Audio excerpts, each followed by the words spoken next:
Hello, and welcome to this week's episode of A Mic on the Podium with me, Michael Seal. If you're a regular listener to this podcast, you will know that I also run a Patreon page, where I have posted interviews, articles and videos all about conductors and the art of conducting. You can now pay for that content annually, and if you choose to do so, you can get a 10% discount over your year of subscription. Just click on the link on the show notes attached to this episode and it'll take you straight to my Patreon page. Today, I conduct a conversation with a British conductor who won the 2017 Besançon Young Conductors Competition and has since gone on to become principal conductor of Glyndebourne Touring Opera and music director of Opera de Rouen. It's a great pleasure to welcome Ben Glassberg. Ben, wonderful to see you and to chat to you today. How are you? I'm very well, thanks, Mike. How are you? I'm good, thank you. As you know, because I think you've listened to a few of the previous episodes, I start back at the very beginning. Before I start back at the very beginning, though, I sit down and do my homework, and I normally find a Wikipedia page or on your biography on your website, and I find out that you studied the violin or the viola or the bassoon from an early age and then studied it. I can find nothing about you, Ben. So the first opening, the opening bit of this podcast is going to be completely new to me, and I'm really looking forward to it. So, how did music first come into your life? At what age and what instruments? So I'm a percussionist by training. So that was how I started. And music is basically, it's the fault of my grandparents. They took me to the Philharmonia kids concerts when I was really young. Yeah.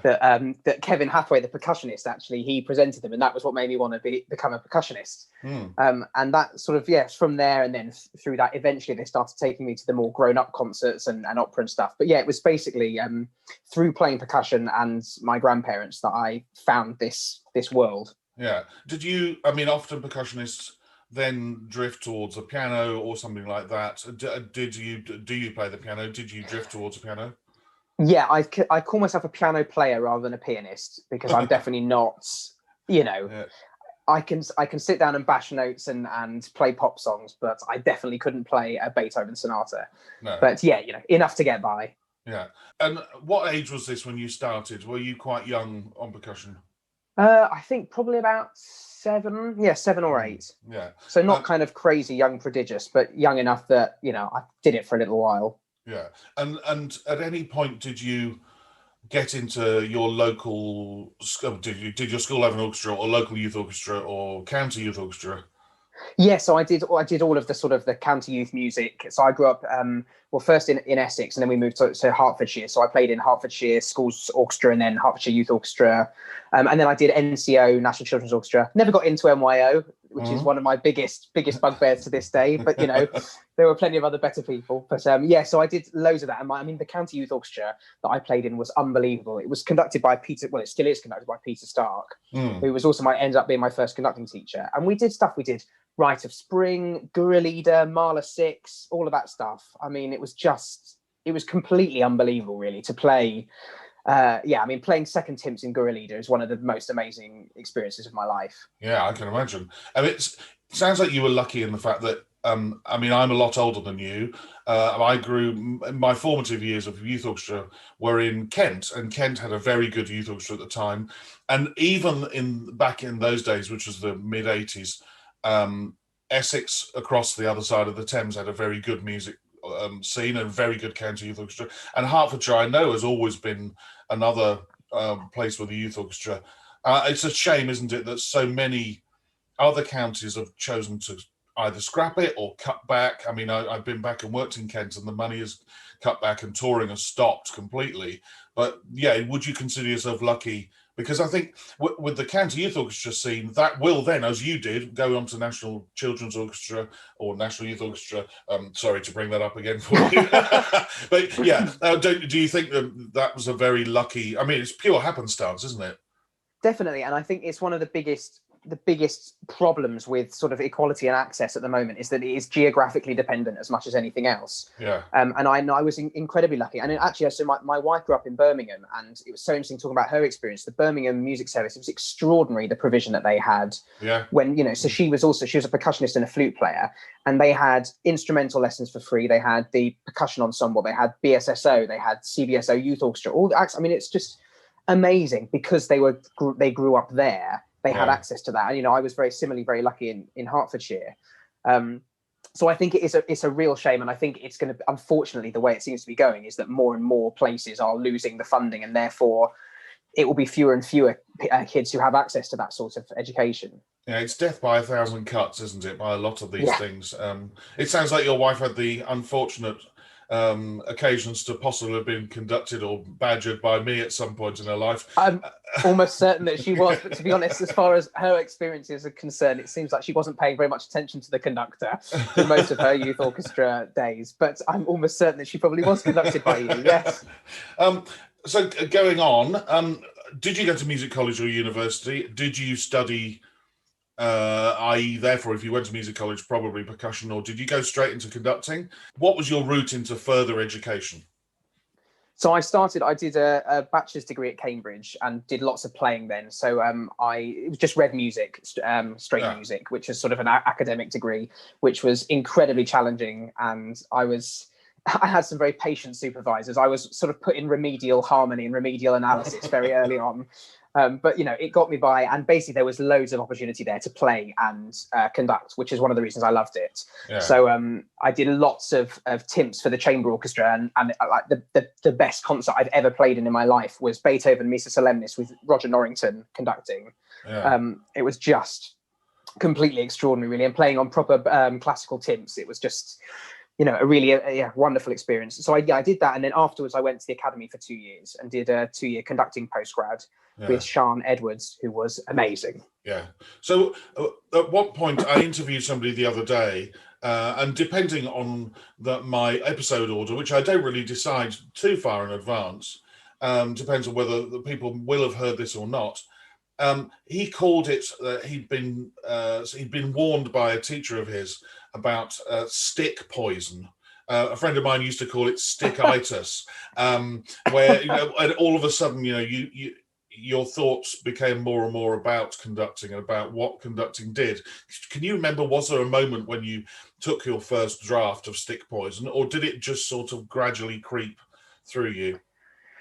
I think it was definitely a gradual descent into madness over the course of... I think it definitely started even probably before I got to university. Yeah. Suddenly, I found this thing that I did that nobody else that I was friends with did, and there's something quite exciting about that. And then, particularly studying it for 2 years intensely at the academy, you just become obsessed with the minutiae of this weird, like, cheap bit of wood that you hold, and it sort of becomes like, I mean, it's on one hand it's like a sort of magical Harry Potter wand type thing, but then on the other hand you're sort of thinking, oh, and if I just lift the little finger by half an inch, that'll make the violins. But, you get sort of obsessed with this, some of it useful but a lot of it rubbish. Yes.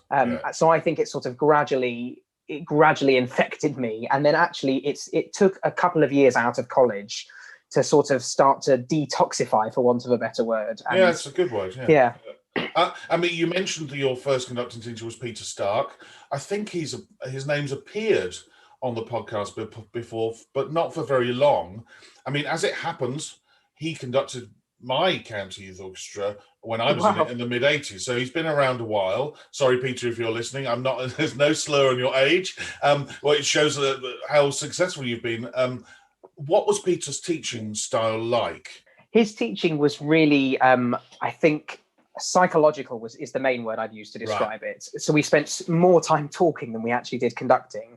The technique stuff was fantastic, but he got you to think about conducting in a way that I think was really helpful, and it just to ask sort of questions about how and why might players react in this way. So that was really wonderful, and I think we definitely spent a lot of time just discussing repertoire and discussing the psychological approach to conducting rather than actually just conducting it. Yes, yeah. I mean, that's the weird thing for people who are not conductors, is that they think that we stand in a room, stood face to face, waving batons at each other, and it's not like that at all. I mean, No. when I teach, I spend a lot of time. The pupil and I will spend a lot of time looking at some video they may have taken, but mainly poring over scores and looking at places where what you do can affect what the orchestra does, but also at places where you will be needed, and places where you can just sit back and sort of enjoy the view or enjoy the ride, however it is, And I very rarely do. I mean, only with people who are starting out, really with little or no skills at all, do I ever stand 6 feet away from them, waving my arms at them and getting them to copy me. I mean, that hardly ever happens, does it? I mean, most of it is, as you say, is psychological and thinking. Definitely, and I think one of the things that I really enjoyed about his teaching, and I think that I've really sort of tried to explore more over the last few years, is that if you're planning gestures, inevitably you're going to come unstuck, because different orchestras obviously respond in different ways to different things at different times. And actually, if I've pre-choreographed how I'm going to conduct something, it will never be right, and it will never be genuine, because you have to respond to the players who are in front of you.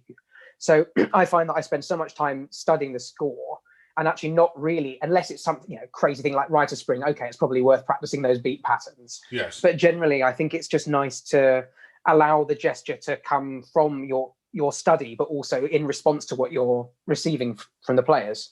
Oh, hurrah. I'm going to say hurrah, hurrah. Literally popped into my head. Chris Seaman said much the same thing. I gave a talk the other day about the basics of conducting, and pointed out that whilst, yes, you must think about how to give certain beats at certain times, it must never be a dance routine. It's not something you would learn for the Saturday night episode of Strictly Come Dancing. It's not that. No, because it's not performance, it's relationship. Exactly that. And you must react to what comes at you, and also be ready at any point to help if they can't do it on their own. If they can't play together on their own and they need some help, that's what you're there for. You're the jockey on a horse. Most of the time the horse just wants to run, but occasionally it's going to get spooked by a car, or it's going to see a rabbit it wants to chase after, and your job is then to grab the reins and help out in whatever way possible. And how did Peter's style differ from Sian's? I mean, I like the fact that people have had more than one teacher, because you assimilate all sorts of different angles. But yeah, tell us. They could not be more different, actually, which is one of the reasons why I'm so grateful to have had them both. Sian, so she studied with Ilya Musin in Russia. Yes. So she's got that very specific approach to the connection to the sound, and it's very technique driven. Yeah. So whereas Peter's approach was more sort of philosophical, abstract in some ways, Sian's approach is extremely technical and practical. And I found that studying with her, she had this amazing ability to be both incredibly kind and caring, but also rip you to shreds when needed. And I found it especially useful so I started doing some professional work, assisting and conducting while I was still with her, and I'd sort of go off and do a project and come back and be all cocky and arrogant, and she'd just tear me down to nothing, which is what you need, to be honest, when it's so easy to get a big head at that stage. So she was great at that, but I found that I left the academy conducting like I thought she wanted me to conduct. Yes. And that was one of the big obstacles that I found, particularly. I mean, now I feel like I'm sort of getting there with it, but to shake that off and to keep the stuff that's useful, because there's so much stuff that is just incredible. The number of times I'm conducting a rehearsal and think, okay, what would Sian do, because I really need to fix it, and it works. But you do, I think, and it's probably an inevitability when you study at a conservatoire, if you have a teacher with a strong methodology, you do become a bit of a clone, and then you have to sort of shake that off, don't you? Yeah, I mean, I look at that in terms of an instrumentalist. I had the same violin teacher at the Conservatory in Birmingham for 4 years. To a degree, I was lucky in the fact that, I was a foot taller and my hands were about twice the size. So I couldn't necessarily be a clone of my teacher, Jackie Ross, because, she was, as I said, a foot smaller and had tiny hands, and I had shovels. So I had to sort of take what she told me and apply it to myself, but I could never become a clone. But I did see people become clones of teachers, but when it came to conducting, I was never taught by one person. I suppose my biggest teachers were the people who stood in front of me for 20 odd years in the CBSO. And I think when I first started conducting, I would imagine I probably looked quite a lot like Simon Rattle and a little bit like Sakari Oromo. But they were the two people I worked with the most. And then, as you go on, you sort of form your own. You do have to shake off those certain things, but never forget. For instance, I still think to this day Sakari is the best conductor I've ever seen at showing the next tempo.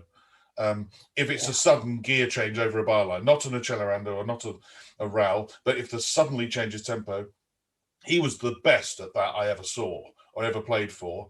And so if I get to one of those places, I think to myself, right, how would Sakari do it? Why not? Why not, at least for that corner, copy somebody who you respect?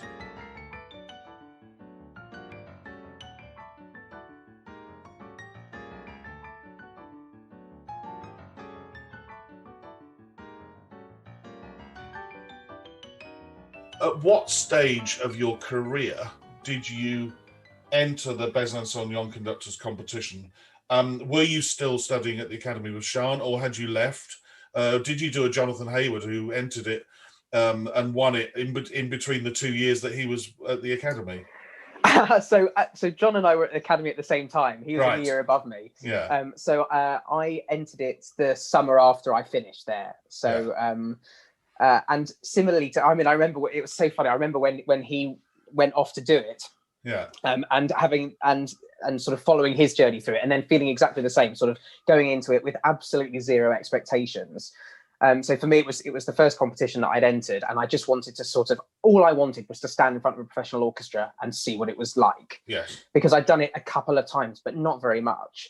So I sort of applied just for the excuse that if I were to even get, if you even get through to that first live round, you get to stand in front of a professional orchestra and rehearse. And I just wanted to know what it felt like. So did that just after I finished at the Academy, and it was a bizarre week. I mean, the amount of repertoire that you have to get through, and the pressure, and the.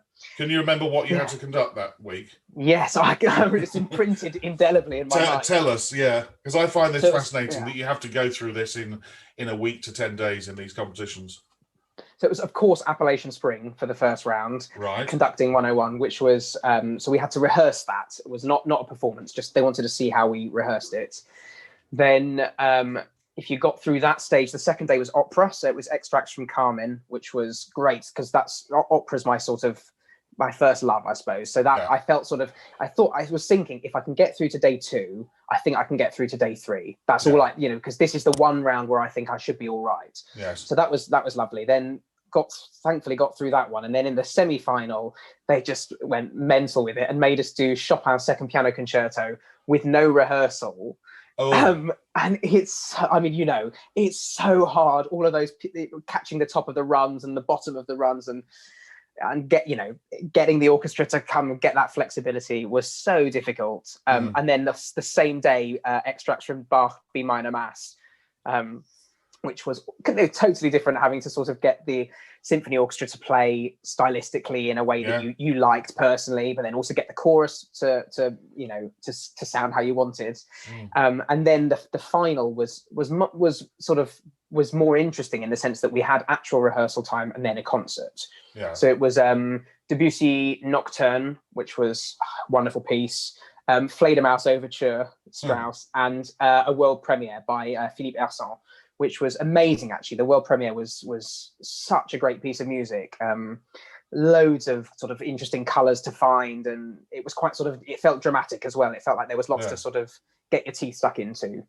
I mean, I'll go back. Chopin. I mean, I've seen a few people fail quite miserably at that slow movement of the Chopin concerto. I mean, I remember deciding I wasn't going to program that for a while until I thought I was a much better conductor. And then I think it was the second or third year that I conducted the Dudley International Piano Competition. And somebody got to the final doing Chopin too, and I thought, I couldn't get out of it. So I remember looking at it thinking, right, don't get bamboozled by all of this, a 17 note chromatic upbeat in the right hand, follow the left hand of just playing simple quavers. If you stick with the quavers, you'll be all right. And it sort of got me through it, thinking, right, follow the left hand, don't follow all these millions of notes in the right hand. But yeah, it's a tricky one. That's a horrible thing to put in a competition. It is, and I have this really clear memory of, there's a passage in the middle of the slow movement when most of the strings play tremolo, and then the basses basically have this pizzicato that comes at very specific moments at the end of runs. And I remember the first time we did it, and I put the beat down where the pianist finished, and it felt like an eternity. But it was certainly like at least a second before the bassist decided to actually do the pizzicato, and it was sort of my first experience of professional orchestra playing behind the beat, and just suddenly that moment of panic of, okay, I've now got to do what I was going to do, but basically a second earlier than I thought I was going to do it, and it was terrifying. I'm getting the night sweats now just thinking about it. There is that thing. I mean, I often say it to orchestras when a slow movement finishes with a woodwind chord with a pizzicato at the front of it, punctuating the beginning of a woodwind chord. I will often say, look, I'm only giving you one beat. Because you see conductors who put a beat down and then a couple of flaps and hope that that's going to help them play together.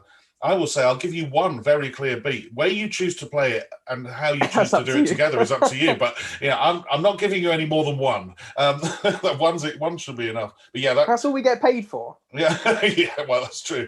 And then the other thing that Jonathan mentioned in his episode, and I'm assuming applies to you, and I found fascinating, and we later talked about the fact that nobody else seems to offer this. I'm assuming you got the 1 year of help from an agent or somebody involved in the management world. Was that still part of the prize when you won?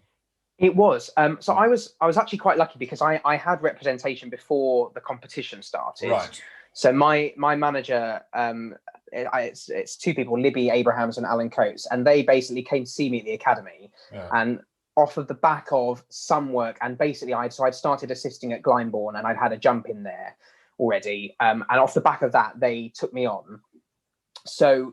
And they knew very well the lady who was who came with the prize of the competition. Yes. They were colleagues already, so actually it was great that I already had that sort of security, and I didn't have to deal with any of the immediate fallout from the competition. But then also Amy, who was, as an expert in dealing with conductors who win competitions, because she'd done the same for Jonathan, was also on board. So that first year I felt so supported, which you really need, because you suddenly go from being a complete nobody in the business to having some sort of profile. And it's quite a rapid change. And I was 23 when I won the competition, and that's quite young to suddenly be like, what on earth is going on here? I remember. Go on. No, I was just going to say, I remember getting back from the competition, and it was my dad was getting married, and we were at his wedding reception, and my phone rang, and it was just a few people, second wedding and all that. And he said, "Oh, go on, take it." And I took it, and it was a producer from Radio 3 saying, "Can we interview you on In Tune now about the competition?" I'm like, I'm just having a meal with my family. What's going on? It's sort of, catches you by surprise. Well, I think it's great that 2 became 3, that you had your managers already, and then definitely then you could have Amy's help. I would hope that you would agree with me in 2 points here, that more competitions should do that. 100%. And the other thing is that, do you feel yourself lucky that because you'd already got representation, that you didn't become the chum in the water after the final, and surrounded by 6, 7, 8 agencies all vying to maybe get you to sign on a dotted line? I'm assuming that just did not happen to you because you already had representation, and it was unprofessional for them to have swarmed around you like that. Exactly. I mean, there were a couple who sort of approached and then were saying, "Oh, do you a couple who said, do you have representation?" And as soon as you say yes, they're like, "Oh, okay. Oh, sorry. Let's not talk until Yes. Yeah. That I felt protected, and then it just felt like I could then relax. Because I don't know what's right. I don't know what I should be doing at this stage. I just want to. I want to enjoy the fact that I've won this thing that I definitely was not expecting to win, and I want to drink some very nice champagne with my wife. Thank you very much. But then also kind of, I think it's so great that they do it at that competition. And I really think, I wish that, I mean, I feel like it should be a prerequisite of all conducting competitions, because it seems, I think it's a given that winning conducting competitions is a good way of starting careers. Like, that seems to be across the board how it happens. So therefore, surely we know that these people are probably going to go on to have careers. Why not help them to have as good a career as they can have by helping, taking things at the right speed? I mean, I talk with my management all the time about pace and what I do when, and when's the right time for this, when's the right time for that, because like the last thing I want to do is stand up in front of an orchestra that I'm not ready to conduct, with repertoire that I'm not ready to conduct, and screw it up, because you only get one chance, really. Yeah, you do. Well, you should. Yeah. No, you normally only get one chance, and you've perfectly segued into my next thought. It wasn't a question I was going to ask, but I will now. Is that I'm assuming there was a set amount of engagements that came as part of the prize of winning. I know you've already mentioned that you were working at Glyndebourne, and not long later became principal conductor of Glyndebourne Touring Opera. Which meant that you must have been working there at a fair amount. So how quickly did you honour those engagements of parting of winning? And did you try to do them as quickly as possible, or did you then try to drip them over the next 2 or 3 years in conjunction with your management? What was their approach, or your approach to those winning prize engagements? Sure. Well, my gut instinct, which was let's do everything as fast as we can. I'm so excited. Thankfully, both because of the advice of the management, but also that because I had work in the diary already, mostly as an assistant. So I had another summer at Glyndebourne, another tour at Glyndebourne. Actually, it meant that I didn't want to be the guy that I've won this competition, I'm pulling out, I'm not doing any more assisting. So actually it meant that we were able to say, well, we could do this one this year, we could do this one then, and actually we did space them out.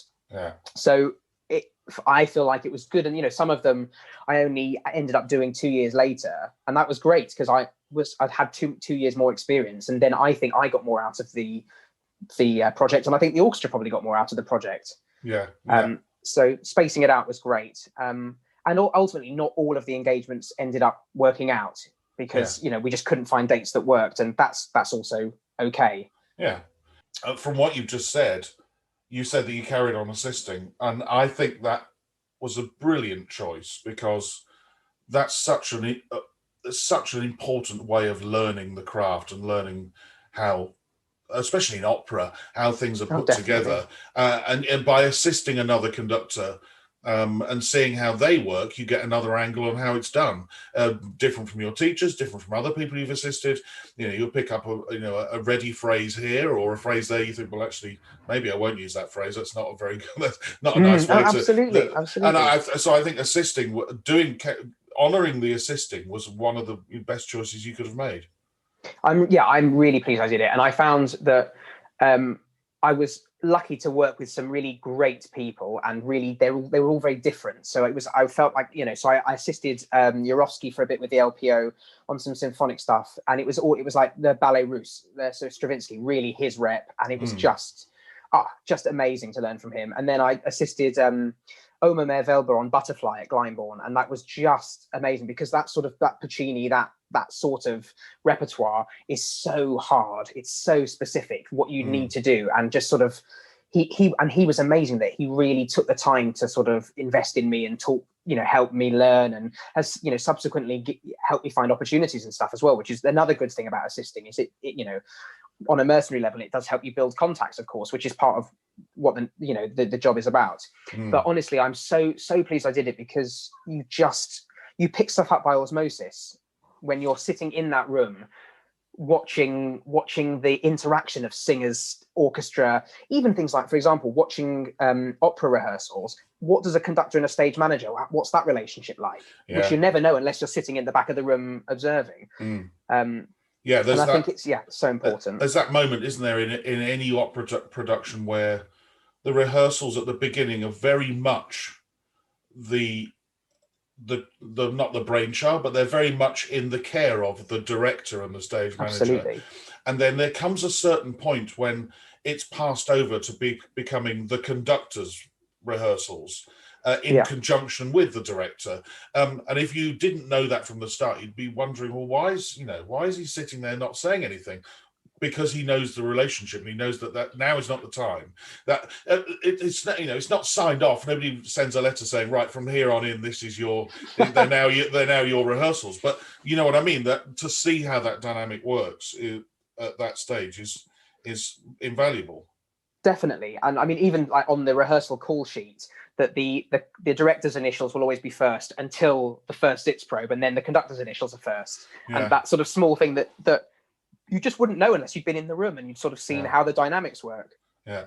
And the other thing, a little phrase has popped into my head, assisting and absorbing and learning by osmosis is wonderful, because you're a long time on your own as a conductor. Once you stop assisting, and you're a long time when, you might well have mentors like Sean or Peter Stark, or people you might want to be able to ring up and ask advice, but basically you're on your own. And so, to have those chances to learn. I was lucky enough, I assisted Andres Nelson's on about 4 operas with the CBSO concert performances, but to assist him on things like that, and I miss them still. I miss the fact to sit there and just watch somebody else put these things together.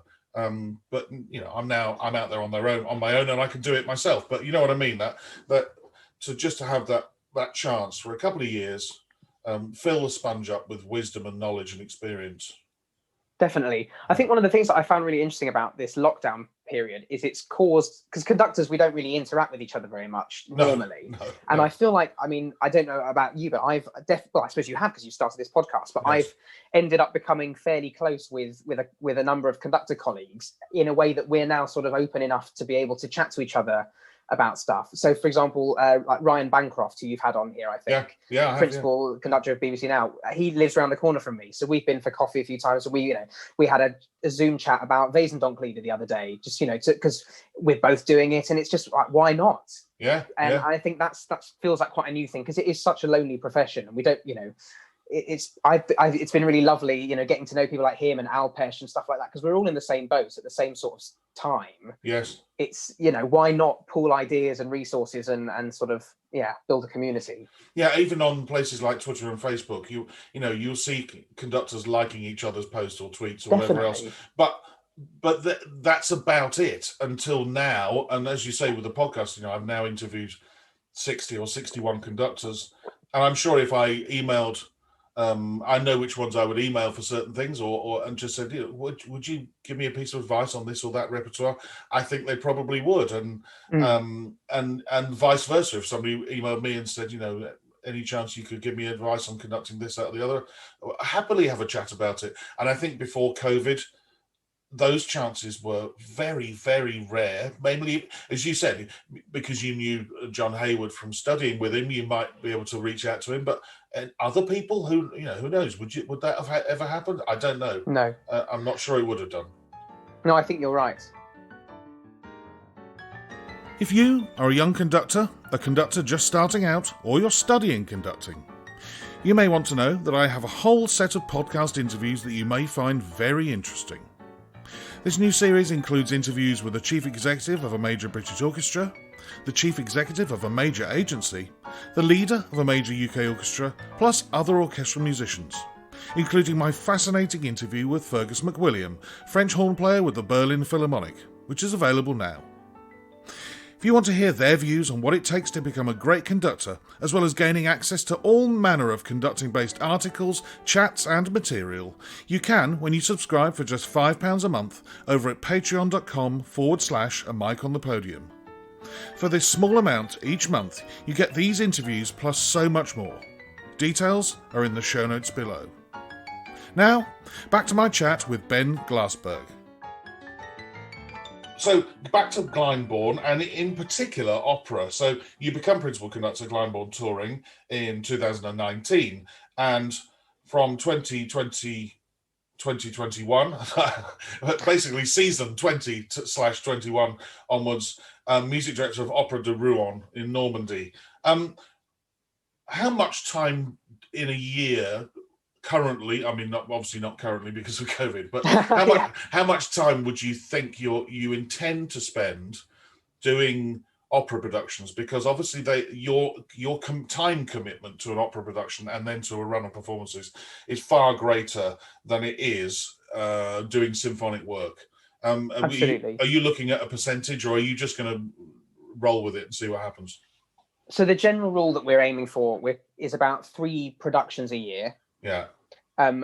Then some years there might be more, some years there might be less. So in Rouen we have 6 productions over the course of the year, as well as symphonic series. So I'll be doing 2, some years 3 productions, and then some symphonic series as well.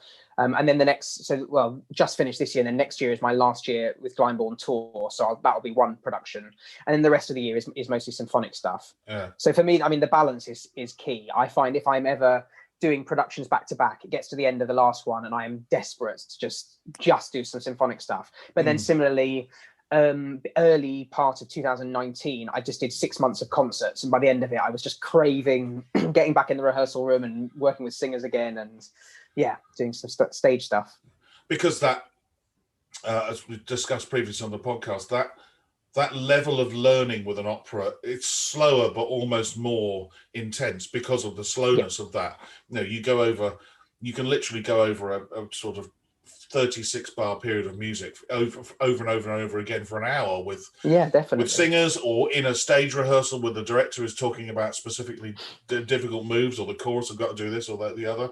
That music becomes ingrained in you in a much more intense way because it's of its slowness. I know that sounds like a weird thing to say, but I think I think you're right. And I think as well as the musical reasons, it's sort of the social aspect of it for me is a big thing. So I find that I get very lonely when I'm on the road, and that naturally with an opera production you just have more time to socialize. Yeah. So it's not very normal that a conductor would socialize with a symphony orchestra when they go in as a guest. That's not, it's not like we're going out for beers every night after rehearsals.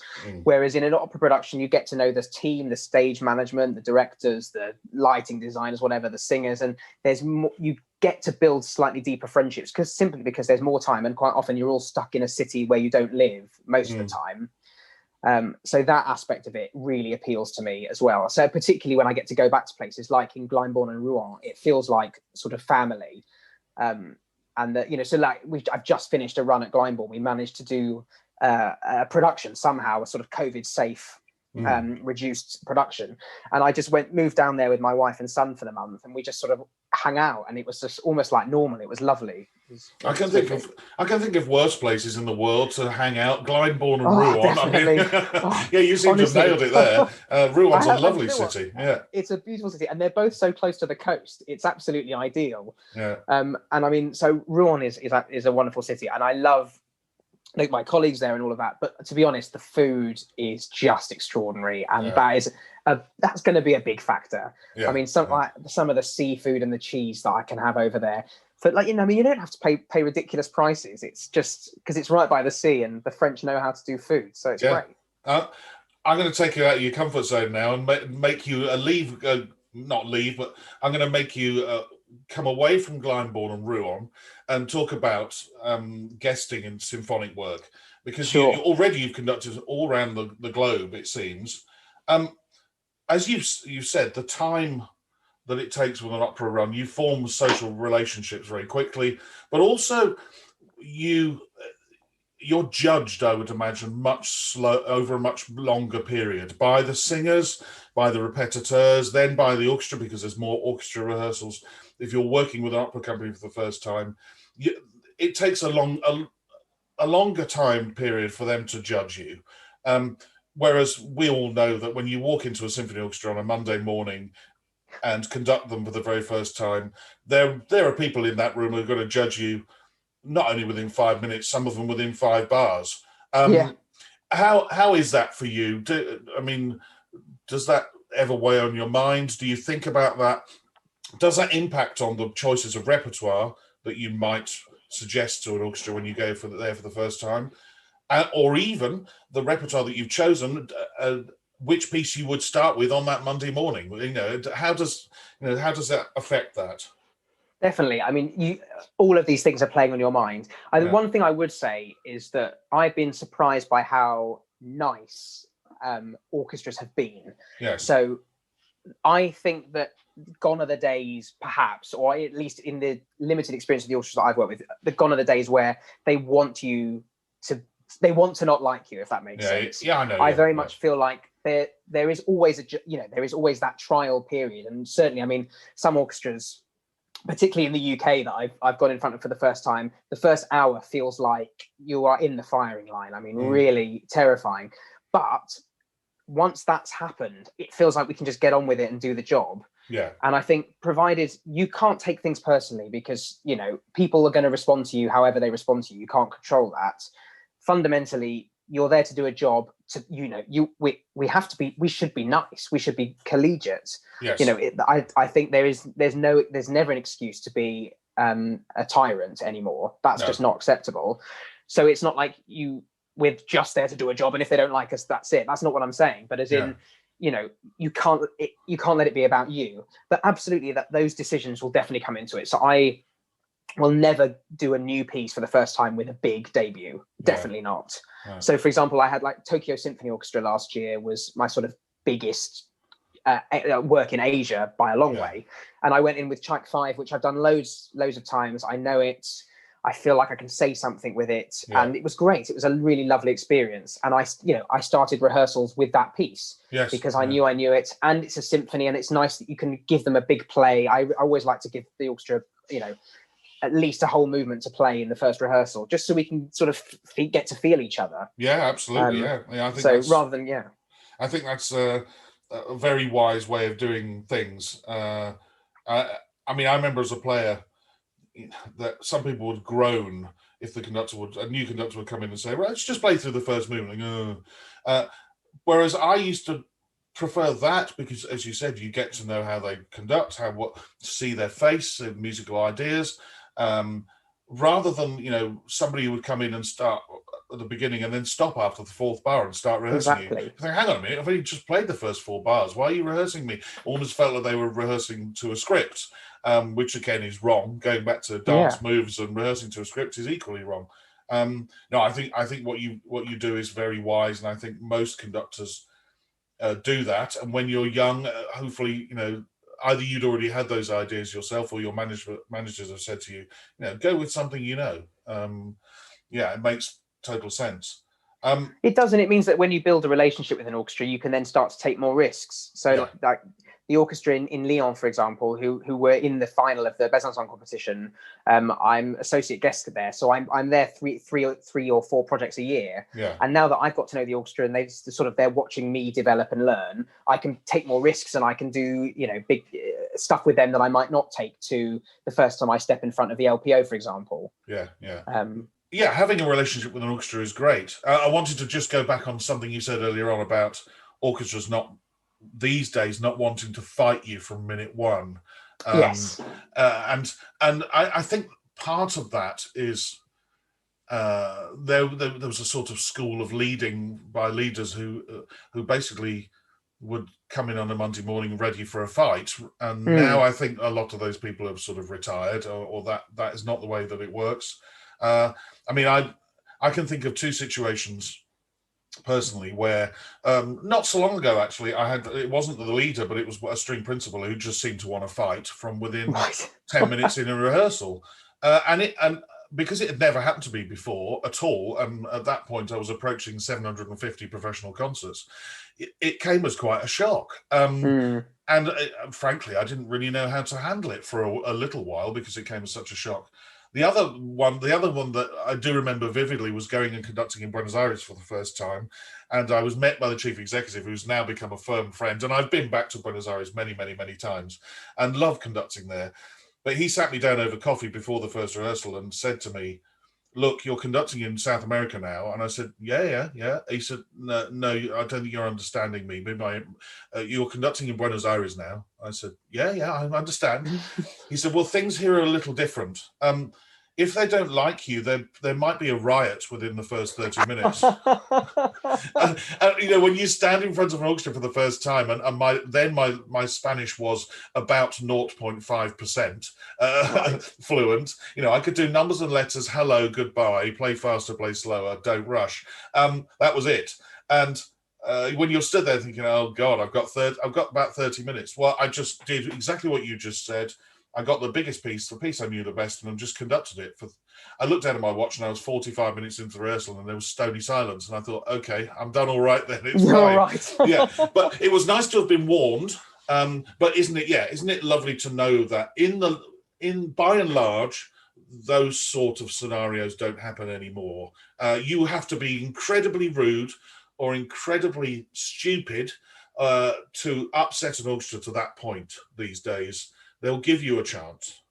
I think you're right. And I think it's interesting that you were saying about leaders, that the relationship with the conductor and the leader is obviously a key one. Yeah. And that's sort of, I found that the only times that I've had difficult weeks with orchestras, it's always been that relationship is not there. Yeah. So even when there's tough members of an orchestra, if the leader is on your side, that, it's okay. I remember the first time I stepped in front of the BBC Symphony Orchestra.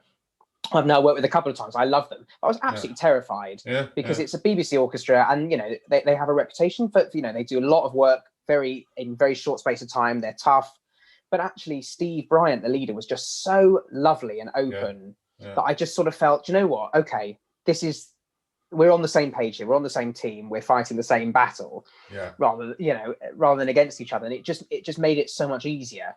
And it's so nice when orchestras just sort of want to make music, and I really find invariably that they just want to do a good concert. It's when people remember that let's just make music together and do a good concert, and it's not about point scoring, and I'm not. No. Nobody's bringing in their own private, problems from outside. Could be their family life. Or they're not bringing their tough relationship that they're having with their desk partner or another string principal and turning it against the conductor as a way of deflecting it.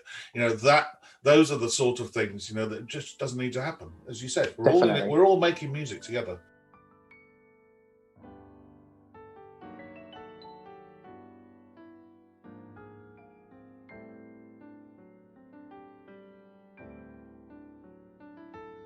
Talking of music, as you all know, as a listener to the podcast, every conductor gets asked about score preparation. When you come to learn a new score, and at your young, tender years, I'm assuming there are a lot of those, how do you go about it? Do you have a set way of doing it? Do you go from, the big picture into the smallest details? And of course, I must ask you, are you a scribbler? Do you write things in? Are you red, blue, and black? Or do you, felt tip pens? Or are you one of these who sets it all to memory or commits it all quite easily into the brain? So I'd love to say that I have some sort of amazing methodology that I've worked out and sort of apply to everything, but I'm still very much figuring it all out. As you say, because I'm fairly early on in the whole thing, a lot of the time it's new stuff. Yeah. So there's a lot of repertoire learning, and I find that it sort of depends. I suppose it depends on the piece, and it depends on where I am. Yeah. So if I'm at home when I'm studying it, I'll normally start at the piano just so I can get a sense of what's happening harmonically, structurally. So I do tend to go big picture, small picture, but within that general macro structure, for want of a better word, it varies.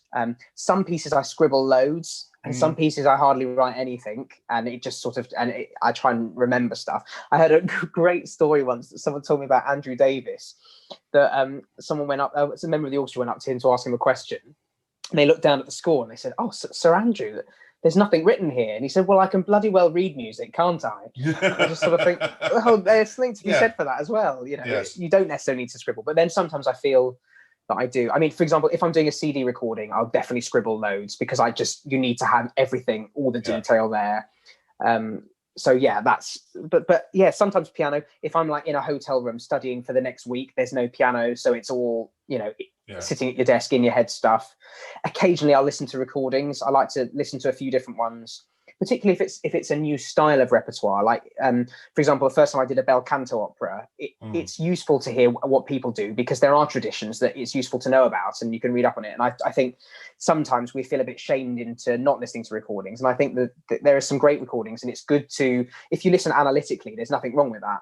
No, I think it's a level of snobbery about Yes. listening to recordings, because there's so much out there, and I think, it'd be foolish not to listen to the great recordings of the past. Absolutely. It doesn't mean you have to agree with it, but at least to have heard it and to have heard some interpretation or interpretive ideas, balances, nuances. It doesn't mean you have to.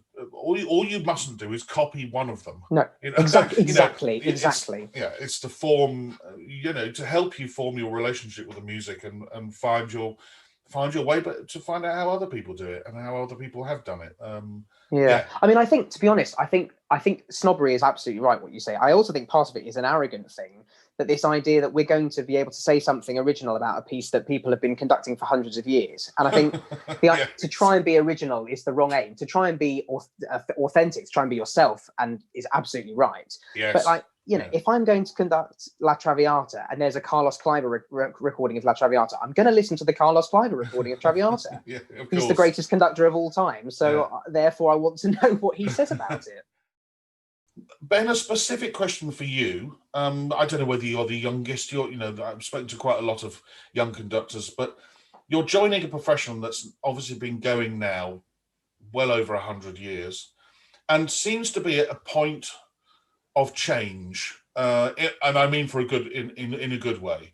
I'm thinking about the diversity amongst conductors, how that seems to now be very much on everybody, on everybody's minds, and it seems to be opening up. What are your thoughts about whether you happen to be joining this profession or have joined it in the last few years at a big moment in the profession, and why it's maybe happening now as opposed to why it should have happened decades ago?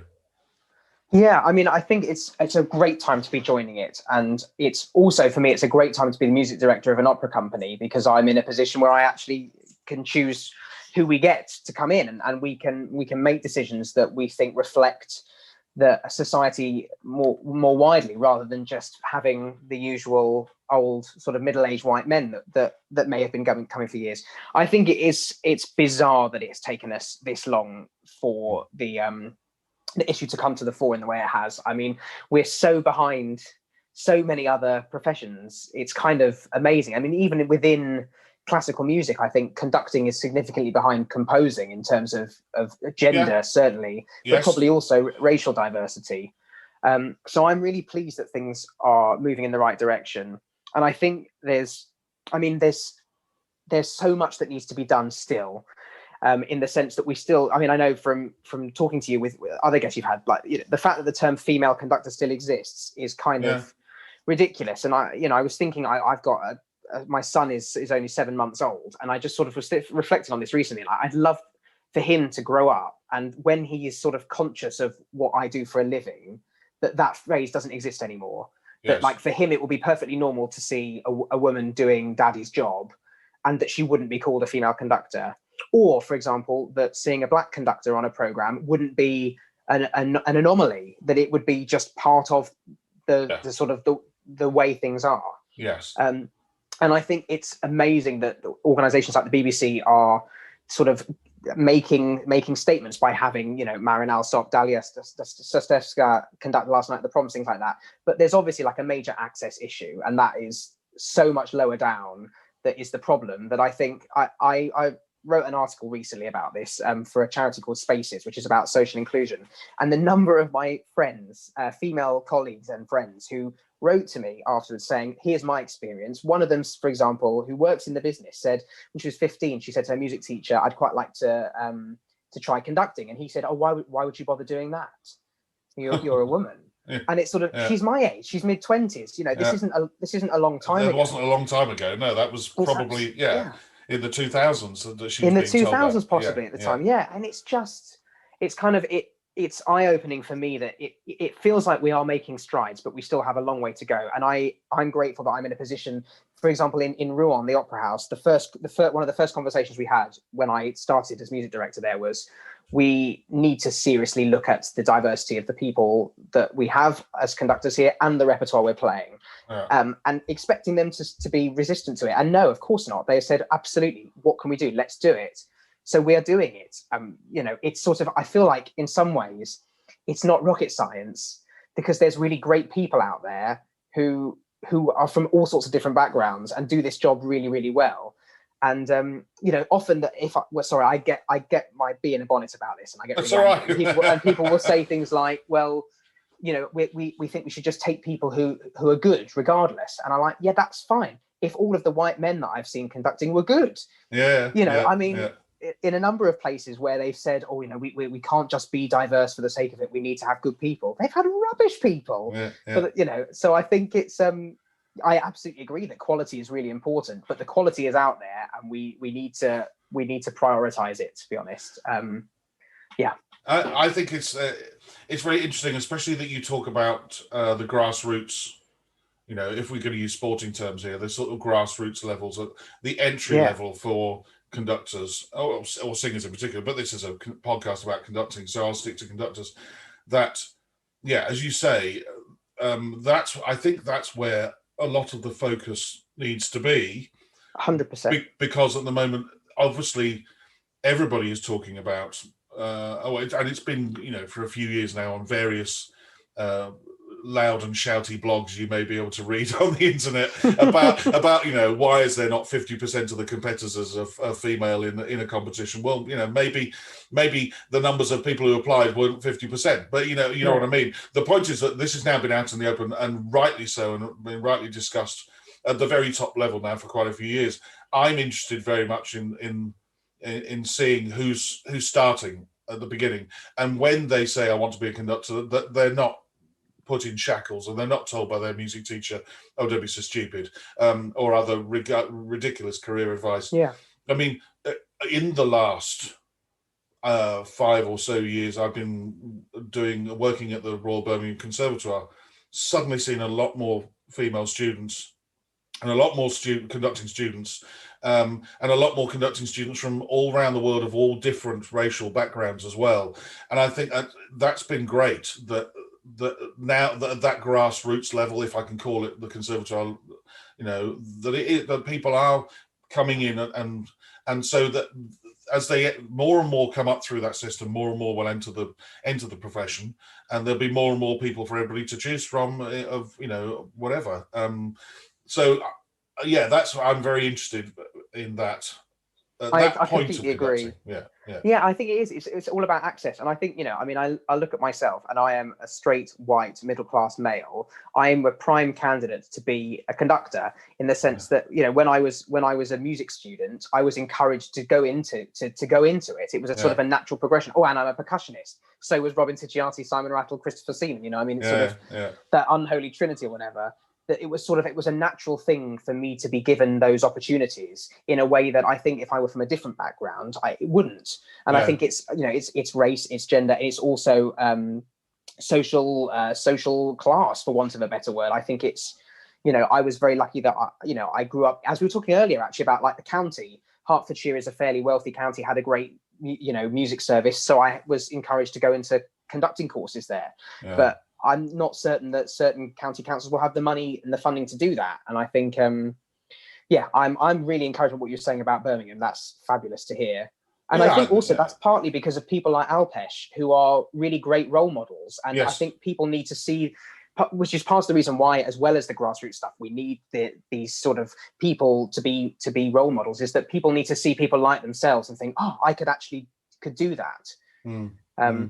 And I think it's wonderful, and that it's now I get people who are just a few years sort of below me writing to me to sort of ask for advice for first steps out of college and stuff. And actually, it's quite often it's women now, which is great. And I'm sort of so encouraged by the fact that it's not just people who look like me. Well, wait until you're 50 and losing your hair. Well, I mean, the hair's already going. All right, okay, fair enough.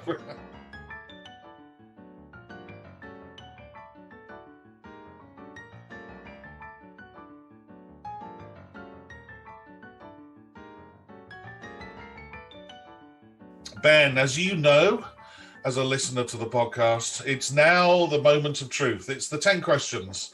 And you will know that I always start with, what sound or noise do you love and what sound or noise do you hate? So the sound I love, I worry that this will make your listeners think that I'm an alcoholic, but it is definitely the sound of a cork popping out of a wine bottle. It's that sort of really percussive but kind of round pop that just says, okay, now we can pour. It's just wonderful. In fact, I tell you what, it's the cork popping followed by the sound of the pouring into the glass. Yes, definitely. Well, it means that something nice is about to happen. It's relax time, indeed. Definitely. And the sound I hate is any kind of hold music or lift music, or just if you're on hold with any company, just that. It's normally like the flower duet from Lakme in a really terrible recording. It just goes on, and it's just repeated, and then keeps getting interrupted mid-bar for them to say your call is important to us. Just can't bear it. Cannot bear it. If you had 24 hours free, what would you spend it doing? Good question. So I would probably go, I would ideally not be in London. I'd be in the countryside somewhere, would walk somewhere very beautiful, ideally the Lake District, for several hours to a pub. The walk has to end in a pub. That's the key. Yeah. Have a couple of pints of local ale, walk back, and then spend the rest of the day cooking a massive feast. I absolutely love cooking. Preferably like fish that's just been caught locally, like some rainbow trout or something. Yeah, and I just spend a few hours cooking and then have a lovely evening with friends eating the food.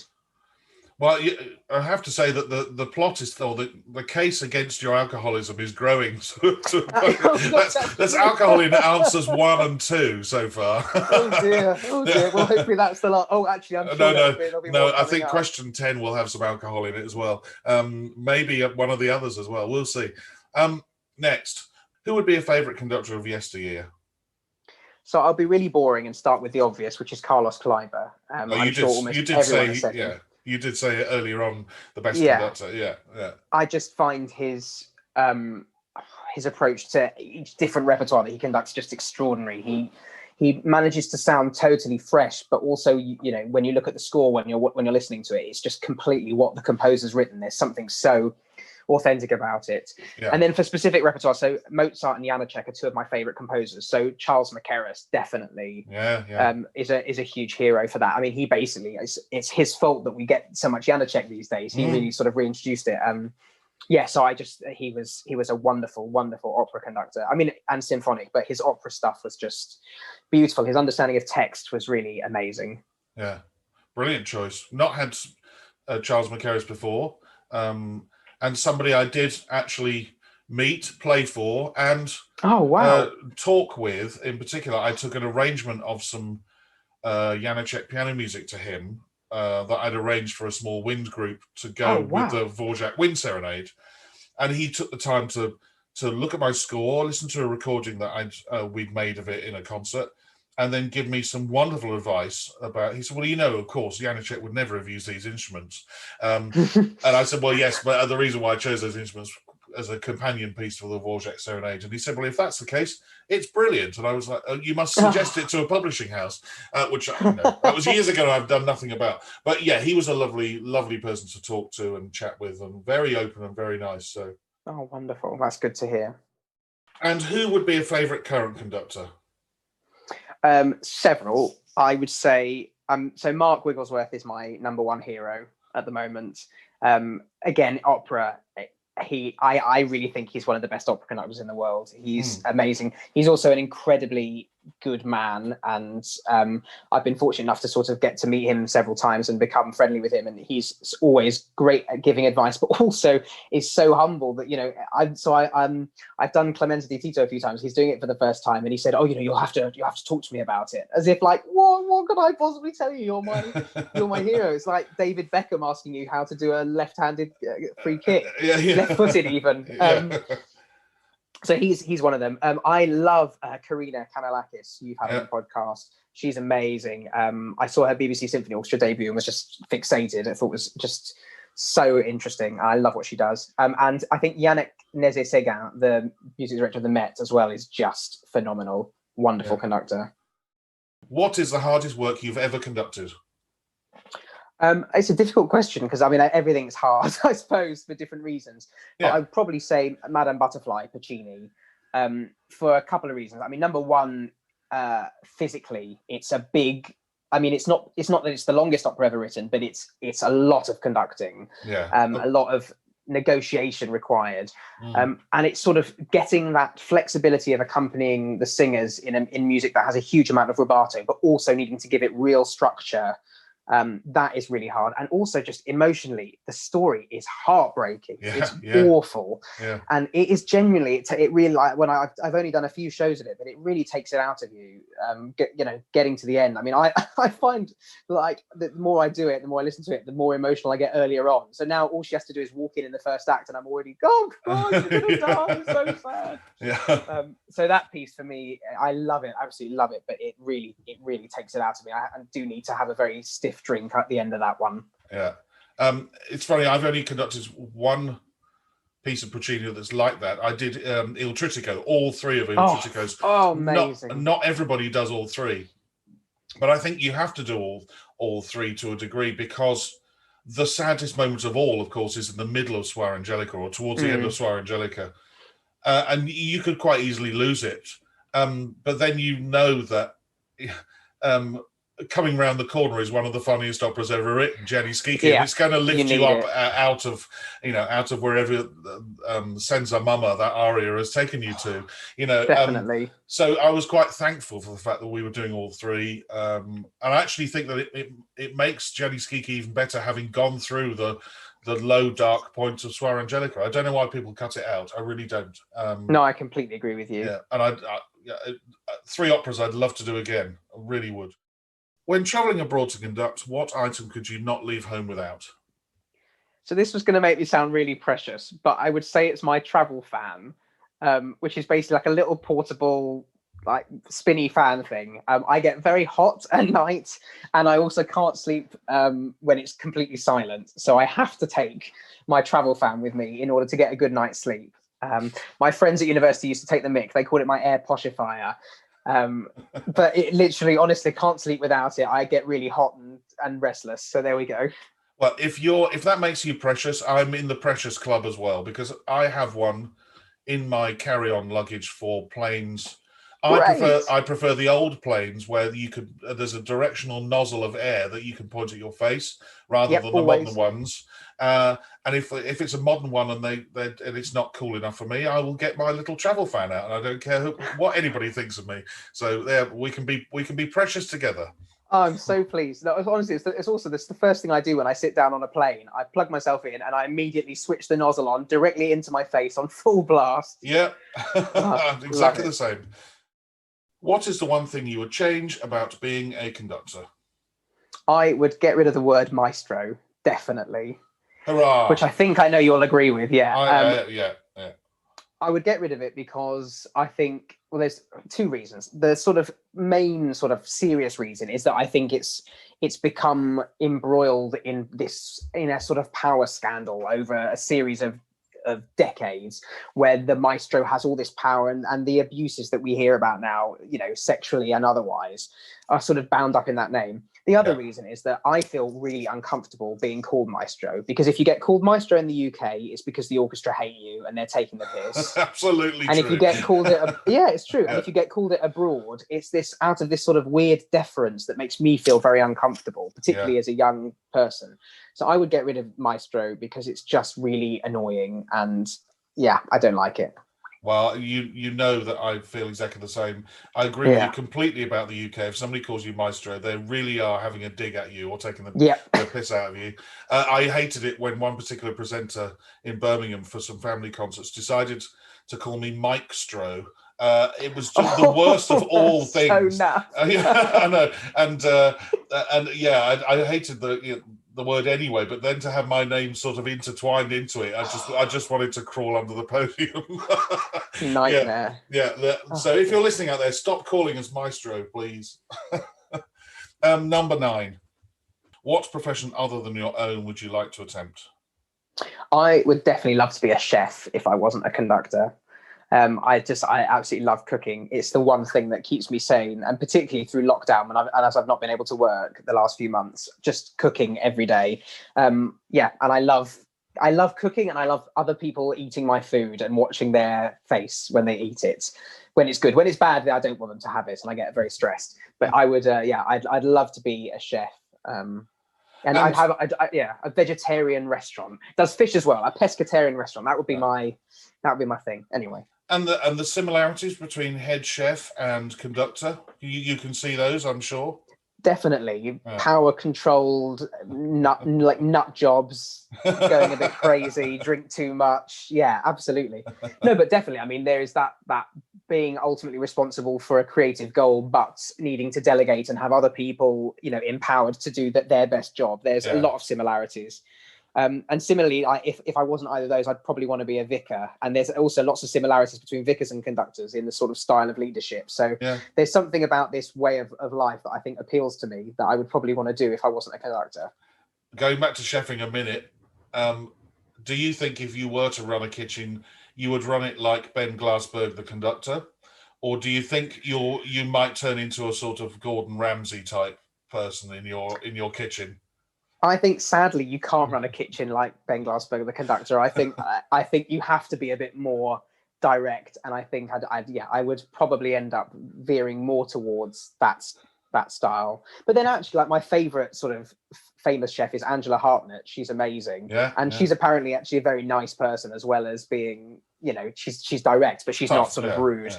So I'd love to be sort of like someone like that. Brilliant. Well, if there ever could be a better segue into question 10, and you know what's coming.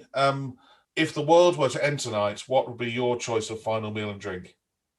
So it would definitely be a Japanese feast. Ooh, lovely. I think particularly of one restaurant that I went to when I was in Tokyo last year after the concert. I can't remember the name of it for the life of me, but it was one of those things where we just ordered so much. There was sushi, sashimi, tempura, okonomiyaki, and then there was some like steamed tofu and just some extraordinary bits of fish. And I'd have all of that I'd start with some sake, and then I'd just move on to the single malt, and it would sort of alternate Japanese, Scottish single malt, because they love Scottish single malt over there, which I hadn't realized. And we would have this meal in this sushi restaurant, and then we would go to this amazing whiskey and cigar bar called Helmsdale, which is in like a back street in a suburb of Tokyo, which looks like an apartment building. And you go up these stairs and you go inside, and it's just wall to wall, full to the brim with rare whiskies from Scotland and Japan. And we would finish the evening in there, definitely. Whiskey and cigars. Yeah, that sounds like a terrible way to go. Yeah, well, if it's your last meal and you're going to die anyway, you might as well go out with a blaze of glory. Absolutely. Fish and hard spirits. Yeah, let's do it. What a real treat. It's been chatting to you, Ben. I've thoroughly enjoyed it. And I hope after all of this mad COVID-ness that we get to meet, and maybe we can sit down over a single malt and a cigar and have another good old chat. That would be lovely. I'd love that.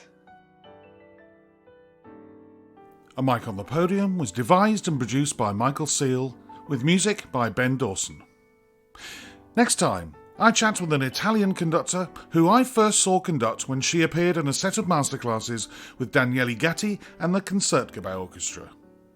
She was the Tachy Concordia Fellow from 2015 to 2017, and in the summer of 2020, she was appointed Music Director of the Richmond Symphony Orchestra in the United States. But until then, bye-bye.